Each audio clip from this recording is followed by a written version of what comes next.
नमस्कार मित्रों, अध्ययन धारा में एक बार फिर से आपका स्वागत है। तो इस वीडियो या इस सीरीज़ में हम शुरुआत करने वाले हैं यूपीएससी, एसएससी और हर एग्ज़ाम के लिए लास्ट 1 ईयर के कुछ इम्पॉर्टेंट करंट अफेयर्स को हम डिस्कस करने वाले हैं।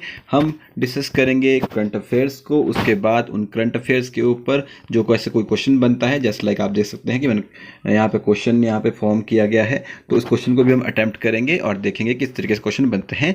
तो चलिए शुरू करते हैं। अगर वीडियो आपको अच्छा लगता है तो वीडियो को लाइक या डिसलाइक करके अपना फीडबैक जरूर दीजिएगा। तो शुरुआत करते हैं इस वीडियो की। यह वीडियो का पहला पार्ट है। तो Indian Armenian mathematician CR Rao awarded math Nobel prize. ठीक है जी। तो इन मैथ का नोबेल प्राइज जो है CR राव को मिला है, जो इंडियन अमेरिकन मैथमेटिशियन है। ठीक है जी। अब ये क्या है, सबसे पहली बात तो आपको पता होना चाहिए कि जो मैथ्स का नोबेल प्राइज इसको कहा जाता है, उसको Abel prize, Fields medal and Turing award कहा जाता है। इसको मैथ्स का नोबेल कहा जाता है। ठीक है जी। ये CR राव को मिला है। ठीक है जी। ये हर 2 साल के बाद आपको मिलता है और among 5 leading international statistics organisation इसको मिलकर देती है। ठीक है जी। Recognise a major achievement by an individual और a team in statistics field. जो CR राव आपके हैं, ठीक है, इन्होंने जिनको मैथ्स का नोबेल प्राइज मिला है, इंडियन अमेरिकन मैथमेटिशियन है एंड स्टैटिस्टिशियन देखने को मिलेंगे। इन्होंने Cramer Rao lower bound theory दी थी, Rao Blackwell theorem and information geometry इनके द्वारा दी गई थी। ठीक है जी। अब चलते हैं next, most populous nation by mid 23। तो ये जो पॉपुलेशन रिपोर्ट जो है कौन जारी करता है, तो UNFPA state of world population report को जारी करता है। ठीक है जी। तो आपको पता है कि इंडिया, भारत देश हमारा दुनिया का सबसे ज़्यादा जनसंख्या वाला देश बन चुका है, जिसकी जनसंख्या 142.86 करोड़ हो चुकी है। दूसरे नंबर के ऊपर चाइना है, तीसरे नंबर के ऊपर यूनाइटेड स्टेट देखने को मिलेगा। India popping to exceed China by 29 lakh by mid 23. India has world largest youth cohort with 25.4 crore in the 15 to 24 age bracket. 68% जो है इंडिया का पॉपुलेशन इन 15 से 64 साल के एज के ग्रुप के में देखने को मिलेगा। तो ये UNFPA state of world population report कौन जारी करता है, UNFPA जारी करता है। ठीक है जी। तो अब इसके बिहाफ के ऊपर क्वेश्चन आप देख सकते हैं यहाँ पर कि consider the following statement with reference to state of world population report. It is an annual publication released by UNFPA। तो ये स्टेटमेंट सही हो जाएगा। It provides an analysis of the world population and it various aspects such as health, education, human rights and economic development के बारे में भी यह बात करता है। ठीक है जी। तो क्या इसके बारे में हमने बात की थी, देख सकते हैं आप। तो कौन कौन सा स्टेटमेंट इस दोनों में से सही है, ये आपने इस क्वेश्चन को अटेम्प्ट करना है। वीडियो को पॉज करके आप इसका आंसर दे सकते हैं। तो मैंने आपको वर्ल्ड पॉपुलेशन रिपोर्ट के बारे में बताया कि UNFPA जारी करता है, तो एक एनालिसिस भी प्रोवाइड कराता है वर्ल्ड पॉपुलेशन का। ठीक है जी। और वेरियस एस्पेक्ट क्या हैं उसके बारे में भी बताता है। क्या बताता है कि नहीं बताता है, ये आपने आंसर करना है। चलिए नेक्स्ट करंट अफेयर देखते हैं कि वर्ल्ड मेट्रोलॉजिकल ऑर्गेनाइजेशन WMO। ठीक है जी। तो WMO वर्ल्ड मेट्रोलॉजिकल ऑर्गेनाइजेशन भी जो हमारा है, थोड़ा करंट अफेयर में रहा है, एक स्पेशलाइज एजेंसी आपको UN की देखने को मिलेगी। ठीक है जी। ये ऑरिजिनेट करती है from international meteorological organisation IMO से। ठीक है जी। Which was establish in the 1873 Vienna international meteorological congress के द्वारा बनाई गई थी। ठीक है जी। तो ये जो है वर्ल्ड मेट्रोलॉजिकल ऑर्गेनाइजेशन आपकी 23 मार्च 1950 को बनाई गई थी। ठीक है। जेनेवा स्विट्जरलैंड के अंदर आपको इसका हेडक्वार्टर देखने को मिलेगा और गरहार्ड एड्रिन इसके आपको क्या देखने को मिलेंगे, प्रेसिडेंट देखने को मिलेंगे। ठीक है जी। UN economic and social council इसकी प्रेजेंट ऑर्गेनाइजेशन देखने को मिलेगी। रिपोर्ट ये देते हैं ग्रीन हाउस गैस बुलेटिन और status of the world climate. 2 रिपोर्टें इसके द्वारा प्रस्तुत की जाती है। ठीक है जी। अब आप इसके बिहाफ के ऊपर क्वेश्चन देखिए कि which one of the following published by the WMO। Green house gas bulletin देता है, हाँ जी देता है। स्टेटस ऑफ वर्ल्ड क्लाइमेट देता है, हाँ जी देता है। Status of global water resource report देता है, तो यह नहीं देता है। तो 2 ही देती है, पहली और दूसरी। तो आंसर क्या हो जाएगा कि only 1 and 2 will be your answer. ठीक है जी। तो इस तरीके से हमने इसके बिहाफ के ऊपर क्वेश्चन भी कर लिया है। तीसरा है लॉजिस्टिक जंप। लॉजिस्टिक्स क्या होता है कि मतलब एक स्थान से दूसरे स्थान तक सामान को ले जाना, शिपमेंट जो भी होता है, आप देखा पता है आपको। तो इंडिया का जो स्कोर रहा है वो 6 प्लेसेस जंप कर गया है वर्ल्ड बैंक का लॉजिस्टिक इंडेक्स के थ्रू। और लॉजिस्टिक इंडेक्स की रिपोर्ट कौन जारी करता है? तो वर्ल्ड बैंक जारी करता है। इससे आप यह पता लग चुका है आपको, ठीक है जी। क्या क्या पैरामीटर रहते हैं कि soft and hard infra help improve performance, technologies also a factor, better dwell time than some advance countries, ठीक है जी। सिंगापुर नंबर 1 के ऊपर रहा है लॉजिस्टिक इंडेक्स के अंदर, और फिनलैंड दूसरे के ऊपर, जर्मनी तीसरे के ऊपर। भारत का रैंक जो है 38 रहा है, देख सकते हैं आप यहाँ पर, ठीक है। तो इंडिया का रैंक कितना है? 38 रैंक रहा है, ठीक है जी। इसमें आप देख सकते हैं कि LPI rank, custom infrastructure, international shipments, logistic quality and competence, track and tracing and timeliness आपको देखने को मिलेगी। तो क्वेश्चन इसके ऊपर क्या बिहाफ के ऊपर बना गया है कि which one of the following is not a parameter of logistic performance index, का पैरामीटर कौन सा नहीं है? तो लॉजिस्टिक परफॉर्मेंस इंडेक्स का इंफ्रास्ट्रक्चर क्वांटिटी के बारे में देखता है, ease of arranging shipment, logistic service qualities and consignment, tracking and tracing. देखो ये तो करेगा, ठीक है, ये भी करेगा। लॉजिस्टिक सर्विस क्वालिटी कैसी है लॉजिस्टिक्स की, इसके बारे में बात करेगा। अरेंजिंग शिपमेंट के बारे में नहीं बात कर रहा है, क्योंकि देखो क्वालिटी, लॉजिस्टिक क्वालिटी की बात की है हमने, ट्रैकिंग एंड ट्रेसिंग की बात की हमने, इंफ्रास्ट्रक्चर क्वांटिटी की बात की हमने, ये 3 तो बात की, एक बात इसकी करी, एक बात इसकी करी, इसकी बात करी। ये ईज ऑफ अरेंजिंग शिपमेंट की बात हमने नहीं की है, ठीक है जी। तो ये इसका आंसर हो जाएगा बी, ठीक है जी। चलिए नेक्स्ट करंट अफेयर की तरफ चलते हैं। नेक्स्ट करंट अफेयर क्या बोलता है कि centre and state power over water resources की बात की जा रही है कि उड़ीसा ने हाल ही में कंप्लेंट किया मिनिस्ट्री ऑफ जल शक्ति को under the interstate river dispute आपको देखने को मिलेंगे, जो कि ISRWT एक्ट जो आपका 1956 का था, वो कि छत्तीसगढ़ जो है महानदी वाटर का डिस्प्यूट चल रहा है इसके बिहाफ के ऊपर। जब आप इंटरस्टेट रिवर डिस्प्यूट की बात करते हैं तो आप संविधान के अंदर क्या प्रोविजन इसके अंदर देखने को मिलेगा कि एंट्री 17 के अंदर आपको स्टेट लिस्ट में देखने को मिलेगा, और एंट्री 56 के अंदर यूनियन लिस्ट के अंदर देखने को आपको यह मिलेगा, ठीक है जी। स्टेट लिस्ट में एंट्री 17 एंड यूनियन लिस्ट में एंट्री 56 में देखने को मिलेगा।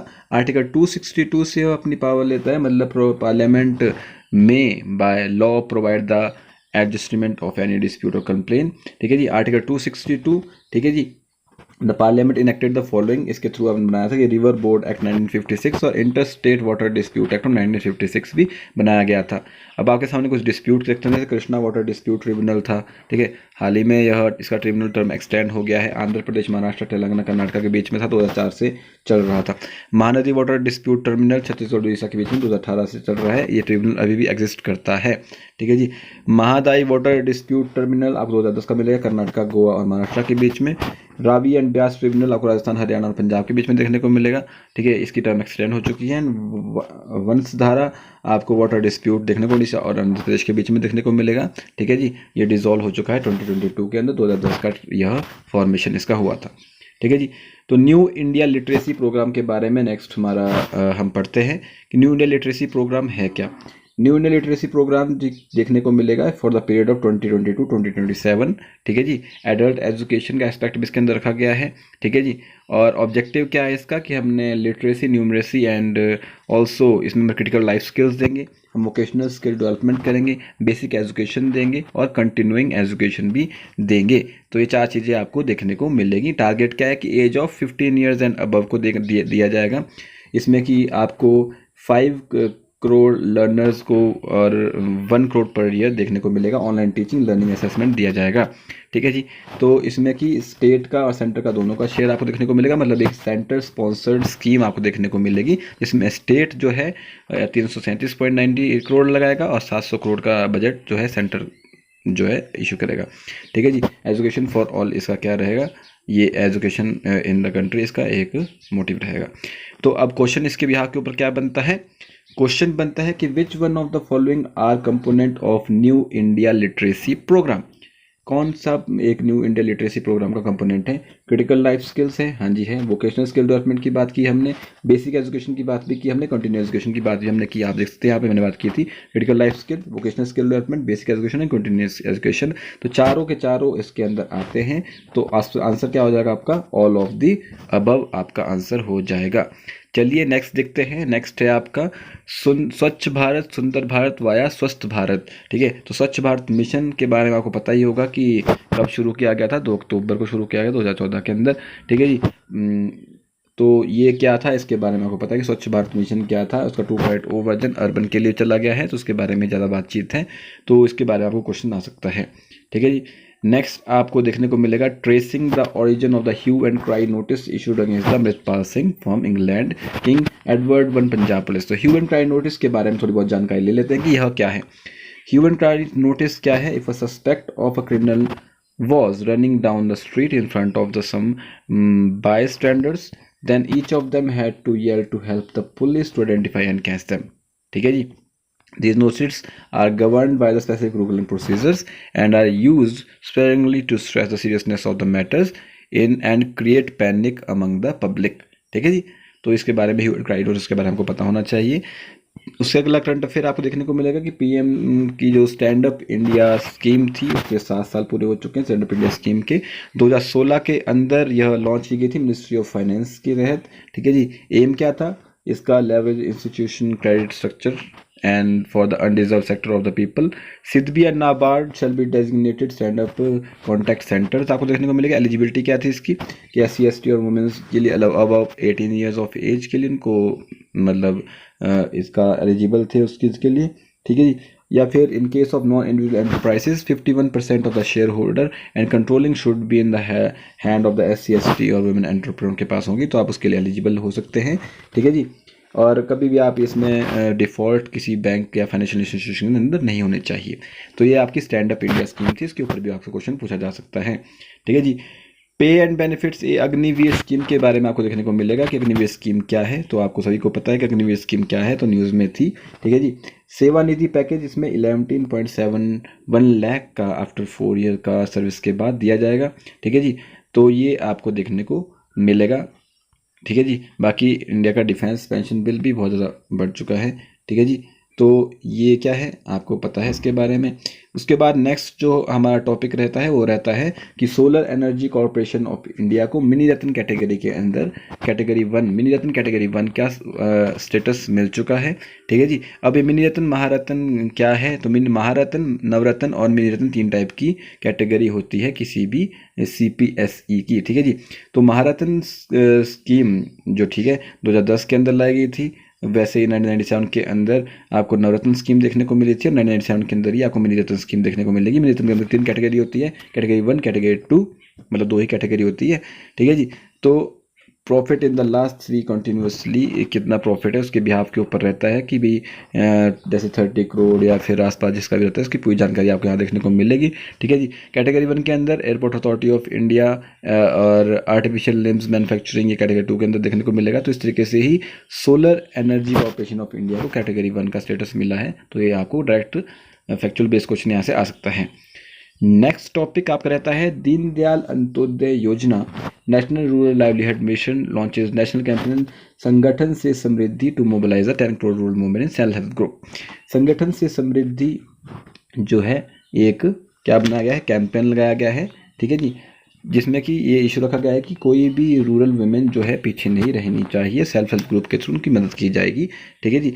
तो ये दीनदयाल अंत्योदय योजना के तहत ही नेशनल रूरल लाइवलीहुड मिशन, ठीक है जी, इसके तहत बनाया गया है कैंपेन। आज़ादी का अमृत महोत्सव समावेशी विकास के तहत है। ठीक है। इसमें 10 करोड़ वुमेन्स को vulnerable and marginal rural house hold under the SHG fold के अंदर लाया जाएगा। दीनदयाल अंत्योदय योजना के बारे में अगर हम बात करें लाइवलीहुड मिशन, तो सेंट्रल स्पॉन्सर स्कीम आपको देखने को मिलेगी। ठीक है जी। ये मिनिस्ट्री ऑफ रूरल डेवलपमेंट के अंदर तहत आती है 2011 के अंदर, और रूरल पॉवर्टी को ख़त्म करने के लिए यह बनाई गई थी। ठीक है जी। ठीक है जी। तो इसके बिहाफ के ऊपर क्वेश्चन करते हैं कि which one of the following statement is not correct with reference to Deendayal Antyodaya Yojana national rural livelihood mission, की कौन सी स्टेटमेंट सही नहीं है। सबसे पहली बात सेंट्रल सेक्टर स्कीम, तो पहला ही स्टेटमेंट आप गलत है कि सेंट्रल स्पॉन्सर्ड स्कीम है यह। ठीक है जी। बाकी यह 2011 में लाई गई थी, रूरल पॉवर्टी को इंडिकेट करना है, और सेल्फ हेल्प ग्रुप की बात की जाए तो एक सेंट्रल सेक्टर स्कीम नहीं है, सेंट्रल स्पॉन्सर्ड स्कीम है। ये आपको देख सकते हैं यहाँ पे central sponsored scheme Deendayal Antyodaya योजना आपको देखने को मिलेगी। चलिए नेक्स्ट बढ़ते हैं रेबीज़ की तरफ कि रेबीज़ आपको पता है कि रेबीज़ कुत्तों से फैलता है। जोनोटिक बीमारी आपको देखने को मिलेगी, ठीक है, जिसका ट्रीटमेंट आप कैसे कर सकते हैं, आपको इसको पता है कि इसका ट्रीटमेंट तो इंजेक्शन तो लगाने ही पड़ते हैं, ठीक है जी। कोई अगर इन्फेक्टेड डॉग हो उसकी सलाइवा से आपको देखने को मिलेगा यह, ठीक है जी। तो उनके अंदर जो उसका विषाणु होता है, जो भी होता है रेबीज़ का वायरस, तो उससे यह फैलता है, ठीक है जी। तो अब आपको इसके बारे में पता है। क्वेश्चन ही डायरेक्ट करते हैं कि रेबीज़ के बारे में कुछ क्वेश्चन आपसे पूछा गया है कि it is zoonotic viral disease, तो यह स्टेटमेंट सही है। Rabies is 100% fatal but 100% vaccine preventable, तो क्या आपको लगता है कि वैक्सीनेशन का आपको देखने को मिलेगा यहाँ पे 70% of the dog breaks rabies transmission cycles, ठीक है। तो रेबीज़ 100% प्रिवेंटेबल है, लेकिन वैक्सीनेटेड कितना है, फैटल तो है लेकिन वैक्सीन प्रिवेंटेबल नहीं है, 100%, 70% ही है, ठीक है जी।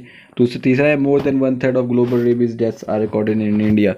तो इंडिया की बात करें तो आप देख सकते हैं कि 40% ऑफ द विक्टिम्स चाइल्ड यहाँ पर देखने को मिलेंगे और 90 ऑफ केस यहाँ पर देखने को मिलेंगे। तो ये तीसरा स्टेटमेंट भी आपको देखने को मिलेगी कि वर्ल्ड रेबीज डे हम 28 सितंबर को मनाते हैं, ठीक है जी। तो मैक्सिमम आपको 1/3 आपको देखने को मिलेगा इंडिया के अंदर, ठीक है जी। तो वर्ल्ड हेल्थ ऑर्गेनाइजेशन की रिपोर्ट आपके सामने थी।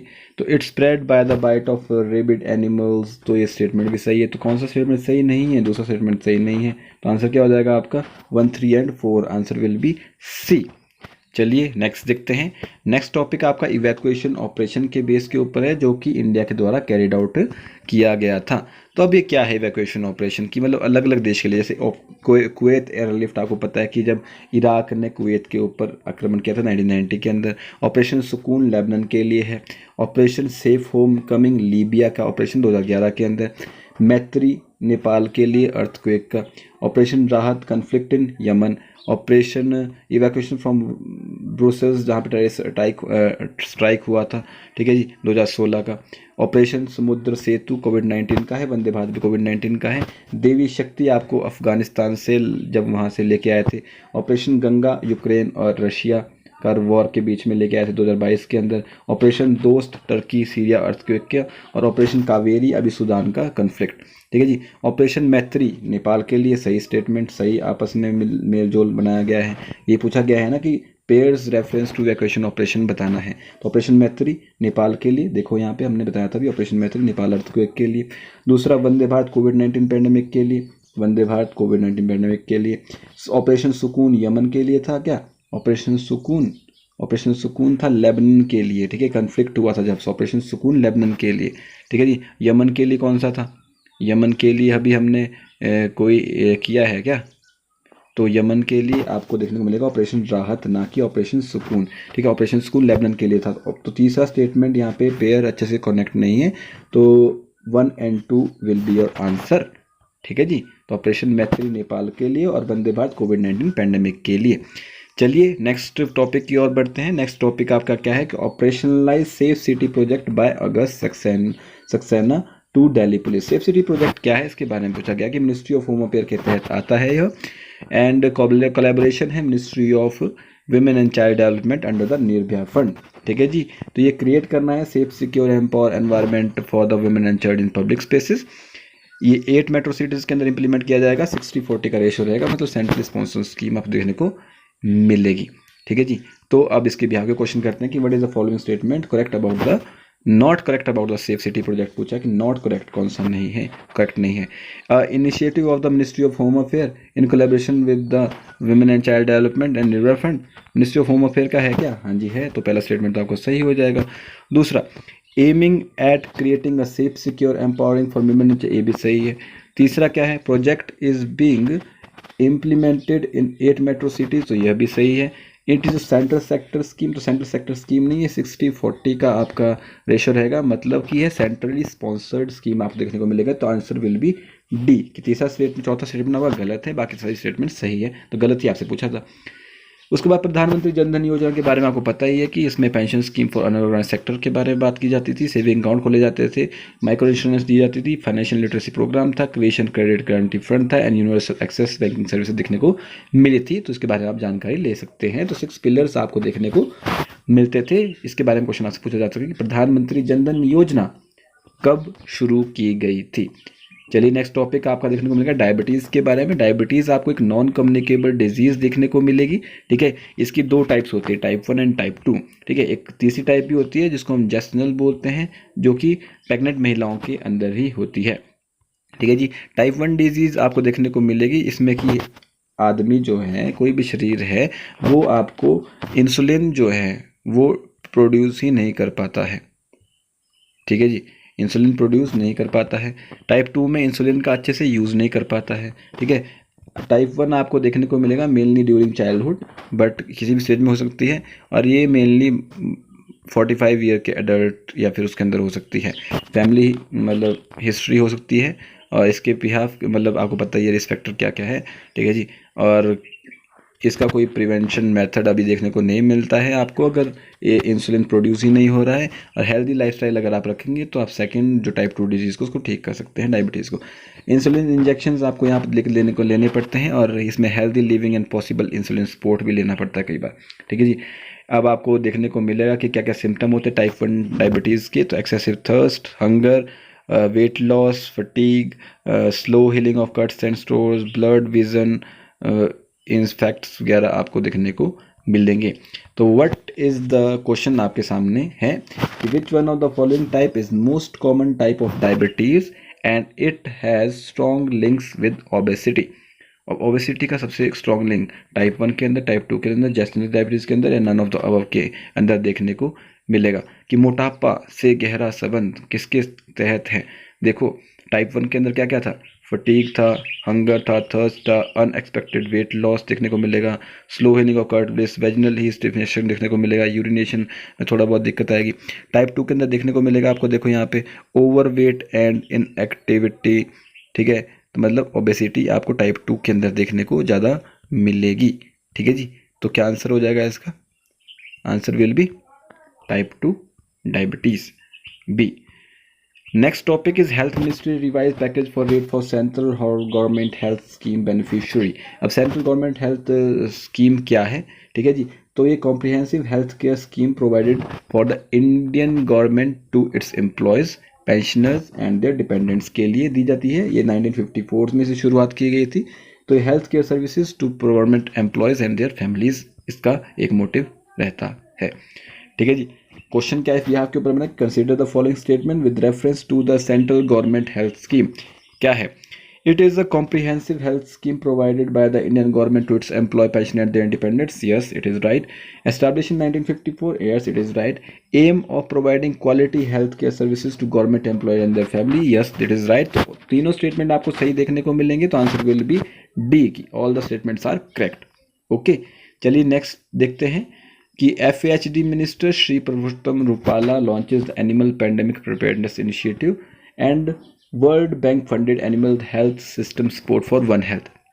तो वन हेल्थ की बात की गई जिसमें कि ह्यूमन हेल्थ, एनिमल हेल्थ और एनवायरमेंटल तीनों की हेल्थ के बारे में बातचीत की गई है, ठीक है जी। तो ये किसने द्वारा पब्लिश की जाती है, तो ये आपको पता लग गया है कि यह वर्ल्ड बैंक फंडेड के द्वारा की जाती है। एनिमल पैंडेमिक प्रिपेयर्डनेस इनिशिएटिव आपको देखने को मिलेगा डिपार्टमेंट ऑफ एनिमल हस्बेंड्री के तहत, ठीक है जी। तो इसके कुछ की इन एक्टिविटीज़ भी हैं, आप यहाँ से पढ़ सकते हैं।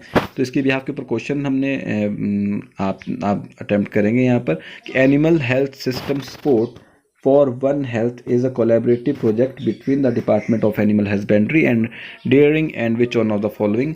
तो वर्ल्ड बैंक मैंने आपको बताया था कि वर्ल्ड बैंक के साथ मिलकर यह किया गया है, तो आंसर विल बी ए, ठीक है जी। बाकी तीनों के साथ तो नहीं किया गया ना, वर्ल्ड बैंक के साथ किया गया है। तो ये आपके यहाँ से क्वेश्चन अटेम्प्ट कर सकते हैं। Next topic is why is Britain joining the trans Pacific trade pact. अब ट्रांस पैसिफिक ट्रेड पैक्ट के बारे में पता आपको होना चाहिए कि ट्रांस पैसिफिक मतलब पैसिफिक ओशियन के साथ जो लगने वाली कंट्रीज़ हैं उनका आपको देखने को मिलेगा फ्री ट्रेड एग्रीमेंट हुआ है। Australia, Brussels, Jerusalem, Canada, Chile, Japan, Malaysia, Mexico, Peru, New Zealand, Singapore and Vietnam आपको यहाँ पर देखने को मिलेगी। ये पैसिफिक ओशियन के साथ लगने वाली कंट्रीज़ हैं, इनके बीच फ्री ट्रेड एग्रीमेंट हुआ है, ठीक है। ये जो है CPTPP signed by the 11 countries on 8 March of 2018 in Santiago Chile की राजधानी आपको देखने को मिलेगी। Next topic, India Malaysia move beyond the dollar to settle trade in INR, कि मतलब अब जितना भी ट्रेड इनके बीच में होगा वो इंडियन रुपीज़ के अंदर किया जाएगा। तो मलेशिया एक नया कंट्री इसके अंदर बना है, ठीक है नहीं। जुलाई 2022 के अंदर RBI ने अलाउ किया कि आप इंडियन रुपीज़ के अंदर अपना सेटलमेंट कर सकते हैं। दिसंबर 2022 के अंदर रशिया पहला बनता है जिसके साथ हमने यह सेटलमेंट किया। मार्च 2023 के अंदर 18 कंट्रीज़ के बैंक को अलाउ किया RBI ने कि यह एक स्पेशल रुपी वॉस्त्रो अकाउंट आपका भारत के अंदर खोल सकते हैं, ठीक है जी। क्या होता है वॉस्त्रो वो आपको पहले उसके बारे में थोड़ा अलग जानकारी लेनी पड़ेगी, ठीक है जी। अब it include Botswana, Fiji and total 18 countries आपको देखने को मिलेंगी। हाल ही में नया मलेशिया इसके अंदर ऐड हुआ है। Next topic is OPEC plus producer announce the voluntary oil output cuts from the May to end 2023, ठीक है। तो इम्पैक्ट क्या इसका इंडिया के ऊपर पड़ा है कि 85% इम्पोर्ट हम करते हैं, क्रूड रिक्वायरमेंट अपना भारत देश करता है, ठीक है जी। ठीक है जी, अगर तो ये बढ़ेगा तो हमारा इन्फ्लेशन बढ़ जाएगा, बहुत सी चीज़ें ऐसी होंगी, इसमें पैसा का मतलब जो इंडियन रुपीज़ है वो वीक हो जाएगा और हर्ट स्टॉक मार्केट सेंटिमेंट भी हो जाएगा। अब आपको पता होना चाहिए कि जो ओपेक एंड ओपेक प्लस क्या है। ओपेक 1960 अंदर का बनाया गया था Iran, Iraq, Kuwait, Saudi Arabia, Venezuela के द्वारा, ठीक है जी। अब इसके अंदर मेंबर कंट्रीज़ क्या क्या देखने को मिलेगी, ये सारी मेंबर कंट्रीज़ की देखने को मिलेगी। कतर ने इसकी मेंबरशिप को टर्मिनेट कर दिया जनवरी 2019 के अंदर, ठीक है जी। Addition of another 10 allied major oil producing countries OPEC से ओपेक प्लस बन गया था, जिसमें कि 13 कंट्रीज मेंबर कंट्रीज आपको देखने को मिलेंगी, ठीक है जी। तो अब नेक्स्ट टॉपिक की ओर बढ़ते हैं कि फिनलैंड ने नाटो को ज्वाइन कर लिया है to blow to Russia Ukraine war. NATO क्या है, नॉर्थ अटलांटिक ट्रीटी ऑर्गेनाइजेशन है, जो कि वाशिंगटन ट्रीटी के तहत बनाई गई थी 1949 के अंदर। ब्रुसेल्स बेल्जियम के अंदर आपको इसका हेडक्वार्टर देखने को मिलेगा, ठीक है जी। एक इंटर गवर्नमेंटल मिलिट्री अलायंस देखने को मिलेगा। आर्टिकल 5 कहता है कि अगर कोई भी इनके एक मेंबर के ऊपर भी अटैक करेगा तो पूरे मेंबर के ऊपर अटैक माना जाएगा, अगर यूरोप नॉर्थ अमेरिका का कोई मेंबर इनका रहता है तो, ठीक है जी। तो आर्टिकल 5 के तहत इनको यहाँ से पावर मिलता है। तो फिनलैंड ने हाल ही में नाटो को ज्वाइन कर लिया है। Next topic is Senkaku island dispute आपको देखने को मिलेगा कि China Japan set up military hotline to manage maritime in disputed islands, ठीक है जी। सेनकाकू आइलैंड आपको जापान का देखने को मिलेगा, दियाओ आइलैंड आपको चाइना का देखने को मिलेगा, और तियाओ युताई आइलैंड आपको ताइवान का देखने को मिलेगा, जो कि ईस्ट चाइना सी के अंदर तीनों के तीनों देखने को मिलेंगे। सेनकाकू आइलैंड जापान, चाइना और ताइवान का क्या है, एक डिस्प्यूट चल रहा है, ठीक है जी। सेनकाकू जापान का, दियाओ चाइना का और तियाओ युताई ताइवान का आप देखने को मिलेगा। अदर आइलैंड डिस्प्यूट आपको देखने को मिलेंगे, क्यूरिल आइलैंड का डिस्प्यूट रशिया और जापान के बीच में आपको देखने को मिलेगा, वो प्लीज साइड पड़ता है यहाँ पर, लेकिन नॉर्थ पैसिफिक ओशन के अंदर देखने को मिलेगा। चैगोस आर्कीपेलागो, ये नॉर्थ इंडियन ओशन देखने को मिलेगा, ब्रिटेन और मॉरिशस के बीच में यह इशू चल रहा है। Next topic International Civil Aviation Organization की बात करते हैं कि यूनाइटेड नेशन की स्पेशलाइज्ड एजेंसी है, 1944 के अंदर इसका फॉर्मेशन किया गया था। इसने standard and procedure for peaceful global air navigation देखने को मिलेगा। India is among it's 193 members. Headquarter Montreal Canada के अंदर देखने को मिलेगा आपको इसका। शिकागो कन्वेंशन कॉमनली इसके नाम से जाना जाता है, ठीक है जी। तो 108 years of Armenian genocide what happened. अब नेक्स्ट टॉपिक जिनोसाइड के बारे में, नरसंहार के बारे में बात की जा रही है। जिनोसाइड जो है ये नरसंहार ये फर्स्ट कॉइन किया गया था पॉलिश लॉयर रेफेल लैम्किन के द्वारा 1944 के अंदर अपनी book axis rule in occupied Europe के अंदर, ठीक है जी। उसके अलावा अर्मेनियन जिनोसाइड क्या है, तो between 1915 to 1922 First World War के बीच में 1000 of Armenians perish due to killing and starvation and disease, ठीक है जी। तो 32 कंट्रीज के द्वारा रिकॉग्नाइज किया गया था यह, यूएस, फ्रांस, जर्मनी एटसेट्रा सभी इसके अंदर थे। इंडिया और यूके ने अर्मेनियन जिनोसाइड को रिकॉग्नाइज नहीं किया था। टर्की ने भी रिकॉग्नाइज नहीं किया था अर्मेनिया को, मास्कर को एज अ जिनोसाइड, ठीक है। तो इंडिया, यूके एंड टर्की आपको देखने को मिलेगा। तो India which one of the countries does not recognise the Armenian genocide, तो यूएस ने किया था, हाँ जी किया था, फ्रांस ने भी किया था, जर्मनी ने भी किया था, तीनों ने किया था, यूएस, फ्रांस, जर्मनी ने किया था, यूके ने नहीं किया था, इंडिया ने नहीं किया था और टर्की ने नहीं किया था। तो answer will be D. Next topic, the preparedness and resilience to emerging threat, PRET initiative किसका है? तो आपको देखने को मिलेगा WHO का यह इनिशिएटिव आपको देखने को मिलेगा। कोविड-19 के बेस के ऊपर ये इनिशिएटिव देखने को मिलेगा। Next topic is Basohli painting. Basohli painting को हाल ही में GI टैग देखने को मिलेगा, आपको मिला है। जम्मू कश्मीर की यह पेंटिंग देखने को मिलेगी, काठुआ डिस्ट्रिक्ट की आपको मिलेगी। ठीक है जी, तो इसमें काठुआ डिस्ट्रिक्ट जम्मू कश्मीर से यह मिनिएचर आर्ट स्टाइल आपको देखने को मिलेगा। ठीक है जी, फर्स्ट टाइम हुआ कि जम्मू का किसी चीज़ को, रीजन को, एक हैंडीक्राफ्ट को GI टैग देखने को मिला है। ठीक है जी, next topic is Gond painting from Madhya Pradesh, इसको भी GI टैग मिला है। ठीक है जी, तो गोंड पेंटिंग क्या है? तो गोंड ट्राइब के द्वारा बनाई जाती है। ठीक है जी, दिंदोरी डिस्ट्रिक्ट जो है उसके अंदर मेन सोर्स आपको गोंड पेंटिंग का देखने को मिलेगा। ठीक है जी, नेशनल रूरल लाइवलीहुड मिशन और नेशनल अर्बन लाइवलीहुड मिशन के तहत गोंड पेंटिंग को प्रमोशन दिया जा रहा है। उसके अलावा आपको एक्सपोर्ट सेक्टर देखने को मिलेगा, जामनगर टॉप रहा है पेट्रोलियम प्रोडक्ट्स के अंदर। ठीक है, उसके अलावा सूरत मुंबई प्रेशियस मेटल्स के अंदर, राइस वगैरह के लिए Karnal, East Godavari, Raipur etcetera. Smartphones वगैरह के लिए Gautam Buddha Nagar and Kolar in Kanchipuram. Vehicles के लिए Kanchipuram, Anantapur, Pune etcetera. And pharmaceutical products के लिए आपको देखने को मिलेगा अहमदाबाद और मेडिकल मरकरी, सोलन और विशाखापट्टनम एट्सेट्रा। ठीक है जी, एक्सपोर्ट डाटा की बात करें, state of export sector in India, merchandise trade deficit. ठीक है जी, gap between the export and import increase by 39% in 2023। ठीक है जी, तो सर्विस सेक्टर इतना बड़ा है और मर्चेंडाइज इतना बड़ा है, आपको डाटा आपको देखने को मिलेगा। तो ये थे कुछ करंट अफेयर, इस सीरीज़ की पहली वीडियो है। होप सो आपने इस वीडियो में काफ़ी कुछ अच्छे से सीखा होगा, क्वेश्चन भी अटैम्प्ट किए होंगे। एक क्वेश्चन, पहला क्वेश्चन जो मैंने आपके लिए लाया था, तो उसको आपने देखा, आपने उसको अटैम्प्ट करना है। फिर से एक बारी वीडियो को पॉज करके देख लीजिएगा। ठीक है जी, तो मिलते हैं नेक्स्ट वीडियो में, तब तक के लिए जय हिंद, जय भारत।